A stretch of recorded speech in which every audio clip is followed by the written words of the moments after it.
кызматыңыздарда Темирлан Ахматов. Бүгүн сиздер менен Кудай буйрса биз ошол жетим жесирлерге жардам берүү жөнүндө сөз кылабыз. Жетим жесирлердин акысы байларда бар дейт. Андыктан ошонун тегерегинде сөз кылабыз. Биз менен алыстабай бирге болуңуздар. Бүгүн ошол биздин суроолорубузга Шукуров Абдуталип дин алымы устазыбыз жооп берет. Ассалам алейкум, прозоңуз кабыл болсун. Кош келдиңиз. Эл журт менен амандашып алсаңыз. Assalamu alaikum, hurmatlı bir tuğanlar, büyük maktolar, 18 bin alamda жаратушы Алла Таала olsun. Süyüktü bizim Peygamberimiz Muhammed sallallahu aleyhi ve sellem salavatlar olsun. Sizlerin bizlerge Allah Taala'nın tinçliği, amanlığı, birimdigi, uluklar arasını tutmak olsun. Biz Allah Taala'ya köptөгөн şükürlerde aytalı. Sizlerin bizlerdi adam kılıp yaratkanına Allah Taala'ya köptөгön şükürlerde aytalı. Sizlerin bizlerdi adamların içinden Müslüman kılıp yaratkanına Allah Taala'ya köptөгön şükürlerde aytalı. Sizlerin bizlerdi Müslümanların içinden taat ibadat kıla turgan uşu жерге алып келип сүйлөттүрүп койгонго Алла Таала көптөгөн шүгүрлөрдү айталы. Устаз, Алла разы болсун. Анда бүгүнкү темага токтолуп бериңиз. Мынакей аябай сонун даярданып келген экенсиз. Бисмилла, сөз сизде. Эми биз мүмкүнчүлүктөн пайдаланып мусулман бир туугандарыбызга оразалар менен куттуктайбыз.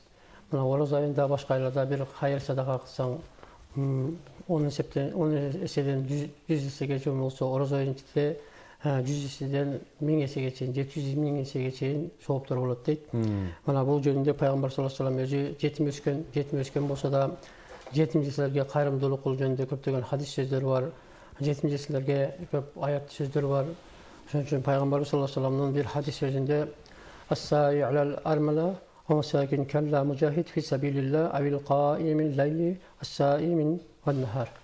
Bu yerde Peygamber sallallahu aleyhi ve sellem'nin hadislerinde de bir yetimge yardım verelim deyip bir adam çulkap yürügen bolsa, sayın çulkap yürügen bolsa, je kolunda yok yetimcelerge, je kolunda yok muhtaç adamlarga çulkap yürügen bolsa, Peygamber sallallahu aleyhi ve sellem'den soradı, al kanday adam deyip soraganda, Peygamber sallallahu aleyhi ve sellem kal mujahid deyip soradı.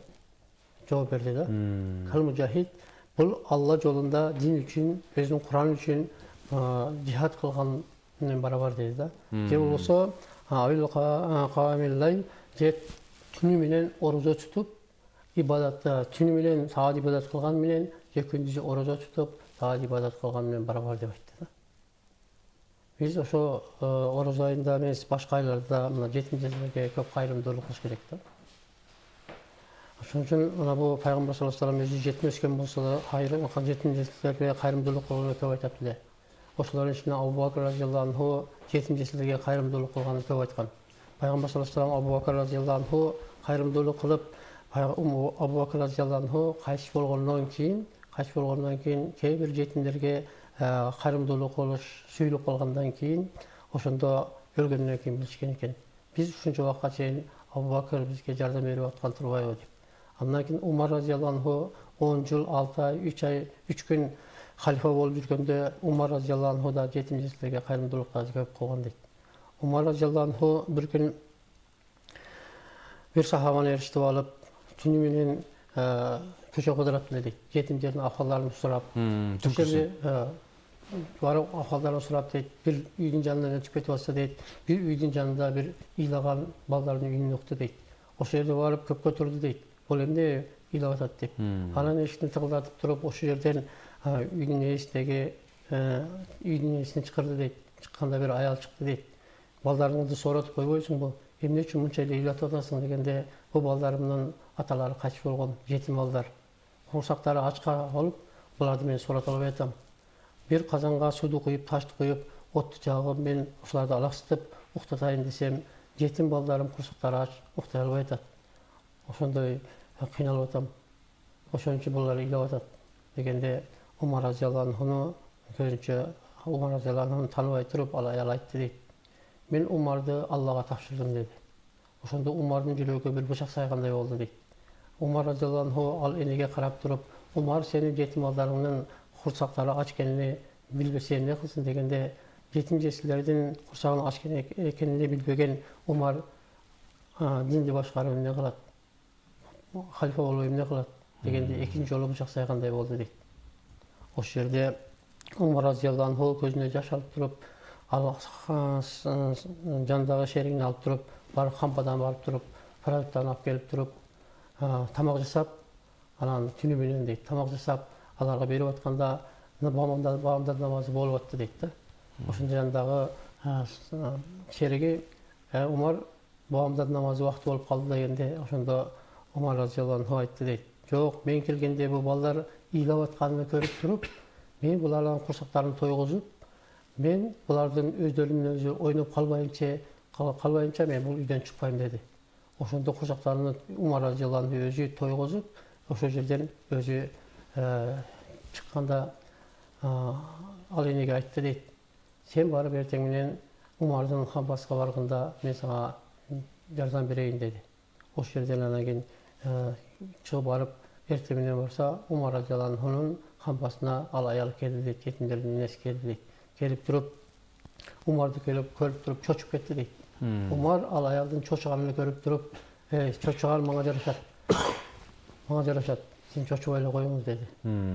Ошол жерден анан кампадан жардам берип туруп, ошол жерде пособия, жүлөк пул ошол жерден жардам берип, ал энени чыгарып атканда андан кечирим кат жазып алды дейт да. Энеден жаздырып алды дейт да. Мени кечирип коюңуз, сиздин жетим балдарыңыздын көзүн төккөн мен күнөөлүүмүн бул жерде. Ушунча адилеттүү болгон экен да. Адилеттүү болгон экен дейт да. Тамла ушул пенсия пособияда да исламдан чыккан, Исламдан ошол Умар разыяллаху анху халифа болгондон кийин бүгүнгө чейин ошо пособия, жүлөк пул ошо Умардан келаткан бизге бир жакшы эме болуп калды. Өтө бир даанышман, бир жоомарт, айкөл, адилеттүү батыш болгон экен да. Адилеттүү батыш болгон экен да. Жакшы да улай бериңиз, мынакей көп. Эми тилекке каршы кээ бир биз молдо болгондон кийин кээ бир жамандык болгондо бизди биринчи эле молдолорду чакырат да. Барганда ошол жерден атасы кайтыш болуп, жетим балдары чыркырап ыйлап аткандарга биз күбө болдук да. Ошо барып ошол жерден эртеңки күнү бул балдардын жашообу кандай болот деп алжыктап ойлобой туруп, эртең буну кантип жайына коебуз, кантип көмөбүз деп ошону ойлоп калган элдер жок эмес да. Тилекке каршы ошондойлор болуп атат. Ошол жерде анын жалгыз уюну союп туруп, эртеси бушуруп жеп кетип аткандар да күбө болдук да аларга. Ошол жерден өзүбүзгө бир өзүбүз ошо чойгон адамдар биз өзүбүзгө өзүбүз бир суроо берсек болот да. Устаз, ушул дамылалар, имамдар айтса укпайбы? Биз көп айттык. Жетимдердин акысын жеш бул арам, жебеш керек десек, алар кээ бирлер уккандар бар, кээ бирлер укпагандар да бар. Азыр Кудайга шүгүр, биздин айылда мына 6 жылдан бери ушундайларды биз токтотконбуз да. Кайсы айылда? Кеңеш, Ысык Ата районунун Кеңеш айылында 6-7 жыл болду. Биздин президентибиз эме чыгаргандан кийин биз ага чейин биз ушул айылыбызда ушундайларды токтотконбуз да. Көргөн үйдөн тамак беришти. Эме сойгон токтоткон эмес, берип койсо эле алыстан келгендерге тамак берип коебуз. Ана айылдыктарда андай жок да. Азыр эми машина менен келет кетет, кафе, ресторан бардыгы бар, туурабы? Ачка деле болбойт да адамдар. Ачка деле болбойт. Ошого мисалы карасаңыз, мына президентибиз дагы ысырап кылбагыла деп атат. Ушул мамлекетке көп зыян болуп атат. Сиз айткандай жанагы эми сиздер элдин ичинде жүрүп билесиздер да. Ошол жетим байкуш ыйлап атат, курсагы ток эмес, ач дегендей. Ушуга мына темабыз ушул болуп атат да, тамла ушу башка элдер үлгү өрнөк алса депчи. Дайым элерди айтсак болот. Эми бул жерде кээ бирлерге биз жеткиликтүү түшүндүрүп бере албай атабызбы, же өздөрү түшүнүп туруп ушуну эртең элге уят болобузбу деп ошону кылып атышат. Курунабыз деп ошол. Ошо. Эми бул ошондо бир эме бар да, пайгамбар саллаллаху алейхи хадис бар. Кулли бани адама хатаун хайрул хатауна тавабуна. Бир адам баласы бир бардыгы күнөө кылат дейт да. Күнөө кылгандардын эң кайрымдуусу бул тооба кылгандар дейт да. Ушу жетимдердин акысын жедик, мындан кийин мындай кылбайлы деп биз ушундай бир эме кылып атабыз да. Тооба кылыш керек да. Дамла ушул жетим деген өзү ким? Мисалы атасы өлсө жетим болобу, энеси өлсө ушуга токтолуп кетсеңиз. Ошо жетим деген бул атасы өлгөн жетим болот. Ата энеси өлгөн да жетим болот да. Ата энеси өлгөндө бизде томолой жетим деп коет, эч нерсеси жок деген. Ошо апасы бар болсо, апасы өлсө эрке жетим деп коет, Демек ушул баягы байлардан бул жетимдердин акысы бар, тамла, исламда. Ушуга да токтолсоңуз. Эми бул байлар жалазар биз ар бир мечиттерде түшүндүрүү иштери жүргүзүлүп атат. Мына биздин айылда биз кыргыз элине биз эң боорукер, эң берешен, эң мындай элге күйгөн эл деп түшүнсөк болот да. Себеби муну биз каяктан билдик? Көйөт убагында билдик да. Ушундай жетимдерге элдер өздөрү чогултуп эле, өздөрү эле берип, жетимдерге көмөк көрсөтүп, жардам беришти да. Эми азыр кээ бир байлар барып ресторанга отуруп эле бир 5-10 миң эле бир отуруп жеп кетип атышат да. Ошону үнөмдөп коюп, ошо жетимдерге бир 1000 сомун жеп, 2000 сомун жетимдерге таратып койсо жакшы болот элек. Устаз, азыр байкап атасызбы, Кыргызстанда ошол мындай Өзбекстанда ушул демилик аябай өсүп атат. Жетимдерге бар үй салып берип, мал алып берип, өткөндө да бир имам анча бир 500-600 кой чогултуп, анан ошону жетимдерге таратып берди да. Уйларды таратып берип атат, араб бир туугандарыбыз, түрктөр, башкалар. Демек бул жетимдин башын сыласа, аны жылмайтса, курсагын тойгузуп, ошону жетиштирсе, сообу кандай? Эми биздин мүмкүнчүлүгүбүз болсо, биз акча жагынанбы, же мындай бир кийим-кечек жагынанбы жардам беришибиз керек. Ага мүмкүнчүлүгүң жок болсо дейт, пайгамбар саллаллаху алейхи хадиси бар дейт да.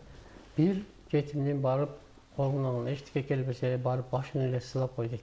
Сылап койсоң дейт, сен анын башка чачыга канча колуң тийген болсо, ар бир түгү үчүн Алла Таала сооп жазып берет деген. Демек бул чоң сооптор да. Сооптор болот да. Мына биздин айылда да ушундайлар болгон. Жетим балдар болду, 4 кызы, бир эркек баласы менен калды. Аны айылдыктар өздөрү чогулуп туруп эле азыр 10 жылдык, 20 жылдык школда өткөндөр болуп атпайбы? Ооба. Ошону жаштар менен сүйлөшүп, ошонун үйүнө көтөрүп коюшту да. Кудай буюрса бийилагын 10 жылдык, 20 жылдыктар жардам берсе, киргизип коебуз да. Бул ушул урматтуу телекөрүүчүлөр, бизге дагы, сизге да, башкага да үлгү өрнөк боло турган иш. Келе ушуну айтпай эле кылып атат, жасап эле. Кудай билет депчи. Демек чоң сооп иштерден да бул. Чоң сооптор да. Жакшы, Алла ыраазы болсун. Дагы жетим жесирлер жөнүндө эмне деген шарият, эмне дейт? Бул жерде дагы ислам дини жалаң жетим жесирлерге эмес, ислам дини айбанаттарга да, канаттууларга да зыян бербегиле деген жери бар да. Ошон үчүн биз бул жетимдерге колубуздан келгенче жетим жесирлерге кайрымдуулук кылыш керек. Бир мусулман бир амалы менен Алла Таала кайсы амалыбыз жакса, ошо амалыбыз менен биз бейишке кирет экенбиз да. Кайсы амалыбыз, ал чоң амал болобу, кичке амал болобу, кайсы амалыбыз Алла Таалага жакса, ошо менен бейишке кирет экенбиз. Ошолордо сахабалардын бири Абу Мансур разияллаху анху деген сахаба, өмүрүнү дин менен өткөрдү дейт да. Дин менен өткөрүп, Абу Мансур разияллаху анху өлүм төшөгүндө жатып аябай ыйлады дейт да. Ыйлап туруп, анан баласы келип туруп, ата, сиз эмне үчүн ыйлап атасыз? Сиз өмүрүңүздү дин менен өткөрдүңүз. Бул акыретте сиз үчүн бейишиңизди бул дүйнөдө куруп койдуңуз. Эмне үчүн ыйлап атасыз? Ыйлабай эле койбойсузбу? Же өлүмдөн коркконуңуздан ыйлап атасызбы дегенде, Абу Мансур разияллаху анху айтты: мен өлүмдөн коркпойм. Мен эки нерседен коркконумдан ыйлап атам деген экен да. Ал эки нерсе эмне дегенде, биринчиси мени алып барып мүрзөгө коесуңар, жалгыздыктан корком деген экен да. Экинчиси да эмнеден коркосуң десе, мени алып барып коесуңар, кайткандан кийин сурак болот дейт. Ошо сурак периштелердин сурактарынан мен корком деген экен да. Демек устаз, коркпош үчүн эмне кылабыз? Кандай амалдар жасайбыз? Өзгөчө орозодо, башка айларда. Кечип коесуз устаз. Ошону менен аягынын жеткирип койсок жакшы болот эле да. Анан Абу Мансур разияллаху анху эме кылды дейт. Ошону мен алып барып жалгыздыктан корком, экинчиси мени алып барып сурактан корком дейт. Анан ошол жерден атасы кайтыш болду дейт. Анан баласы 3 күндөн кийин түшүнө кирди дейт. Түшүнө кирип, баласы Абу Мансурдан сурап атат: ата, сиз алып келип койгондон кийин Алла Таала сизди кандай тосуп алды деген экен да. Мени Алла Таала тосуп алганда, Абу Мансур, мен сага жетиштүү өмүр бербедимби деген экен да. Ооба, сиз мага жетиштүү өмүр бердиңиз дегенде, мага кандай амалыңыз менен келдиң дегенде, мага намазымдын соогун алып келдим дегенде, мен өмүр бою окуган намазымды мен бир күн да мен кабыл кылган жокмун деген экен. Дагы эмне менен келдиң дегенде, мен орозонун соогун алып келдим деген экен. Орозоңдун бир күн да мен кабыл кылган жокмун деген экен. Дагы эмне менен келдиң дегенде, мен хайыр садака кылып жетим жесирлерге жардам бергенмин. Ошонун соогун алып келдим деген экен. Hayır sadakalarınızı da men kabul kılgan jokmун деген экен. Дагы эмне экен дегенде 30 жолу хажга Меккеге барып келгенмин, Меккенин сугуна алып келдим дегенде 30 жолу хажымды да кабыл кылган жокмун дегенде Абу Мансур разияллаху анху Алла Таалага ыйлаган экен да. Ey Allah'ım sen men Rabbimsin, yaratuvchumsun, men senin aldığında bir kulumum. Mağa qanday azap bersen azap bergin. Mağa men namazımda kabul kılbasan, orucumda kabul kılbasan, yetimcisilige kayrımdırlık kılgandır kabul kılbasan, menin 30 jolu hacımda kabul kılbasan, men sana bir kulumum, sen men Rabbimsin. Mağa qanday azap bersen men dayardım degende, oşonda Allah Taala Abu Mansur'a aytkan eken. Abu Mansur bilesin bir keçinde bir karаңgıda bir köçeden ketip atıp bir çırpığa müdürlüp çıkılıp, o çırpıkta alıp tutup, menden ki bir Müslüman müdürlüp çıkılmasın degenim için beyişten kalagan eşinden girdigen eкен. Yok degende bir kiçki amal kılsak da Allah Teala'nın razılığı çıkması gerek. Söz bizde 2 minut vaktimiz kaldı. Jıyıntıktap bir dua veriniz. Allah Teala şu kelatkan orozobuz, büyük Müslümanların orozalarımız kabul olgan olsun, kılgan taat ibadetlerimiz Allah Teala kabul olgan olsun, algan Hatım Kur'anlarımız Allah Teala kabul kılgan olsun. Büyük Kırgız elibizge tinçlik, amanlık, birimlik olsun. Elibizge jurtubuzga jakşılıklar olsun, hiç jamanlıklar olmasın. Prezidentimizde, el başta жүрген bizim çoğunlarımızga da Allah Teala insaf tavuk versin. Allah Teala işlerine ilgilikler olsun. Büyük elibizge jurtubuzga tinçlik, amanlık, birimlik kılayız. Шүкүров Абдуталиев устазыбыз суроолорго жооп берди. Урматтуу бир туугандар, орозоңуздар кабыл болсун. Кудай Таала эмне тилек кылсаңыздар тилектерди Кудайым кабыл кылып, Кудай Таала ушул Кыргызстаныбызды өнүп өскөн күчтүү бай мамлекет кылып, башка элдерге колу сунган имандуу өлкө болсун деп тилек кылалы. Ошол кайсыл жетекчи болбосун Кудай Таала ушул дуаларды кабыл кылып, буйруса элибизде өнүп өсүү, прогресс болсун. Кийинки орозолорго дагы эл журт менен баардыгыбызды жеткизгенге Кудайым насип кылсын. Орозоңуздар кабыл болсун. Биздин каналда кала бериңиздер.